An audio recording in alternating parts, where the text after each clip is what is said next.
Hi everybody, Adam here from the Kettlebrook Model Railway and welcome back to another video.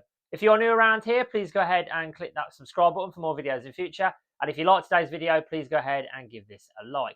Today everyone, I'm going to be talking about something that we've installed on our layout very recently.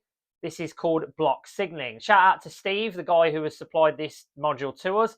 I'll leave a link to his website in the description so you guys can go ahead and check him out if you want to purchase some more of his equipment, because it's definitely worth a look. And today I'm going to be showing you how you go about installing them on your layout if you need to do this in the future. So without further ado, let's dive in and have a look, shall we?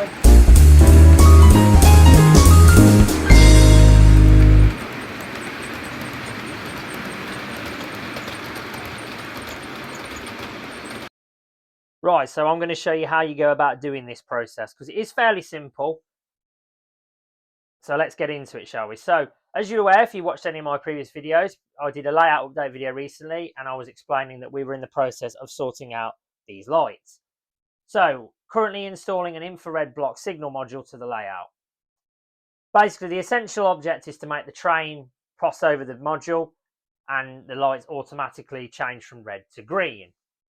What you need to do, you need to drill yourself a hole in your sleepers in the middle of the track, about 8 meters long. So your little tool, which is this little thing, this is your sense here, will essentially go up through the track and then all the wires will be attached to the circuit board on the back. Essentially means that when your train runs through the track, which I will show you with my new Merchant Navy class, the light changes from red to green. Very simple process. And then essentially it will change after a certain amount of time. It will change back to green once the train reaches a certain point, and then the process starts again. So obviously, yeah, it will go orange, and then it will go, eventually, it will go to green. We were in the process of sorting the timings out on this, but funnily enough, I think we may have actually sorted it. My dad was fiddling with it this morning, and I think he's actually fixed it without realising, so I'll have to tell him when he comes back in. They are very easy to wire up. It does take a little bit of work, but it's nothing too complicated if you know what you're doing. As I say, I will leave a link to Steve's website in my comment section if you want to go ahead and check this out, because there is a lot of good products that they do. He's actually currently in the process of sorting stuff for the railway modeler as well. So I will leave a link. It's called Block Signaling. There is also a page on eBay that you can check out as well.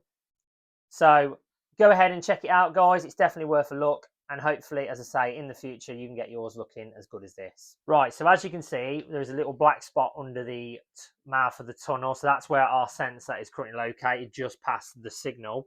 So if you want to change the speed of which the light flicks between the red and the green, what you need to do, turn your plug socket off for 5 seconds, hold the button then for 3 flashes, this then eventually let go, then the LED should stay on for a further 5 flashes.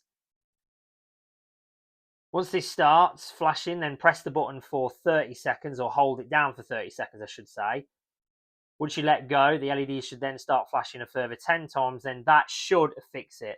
So essentially what you are doing is, the longer you hold down the button is basically the amount of time that the red light flashes, well, the red light stays on between your train arriving over the module for the first time, and then obviously it changing back when the train reappears around the track for when it's basically done a circuit. That's what I should have said, really.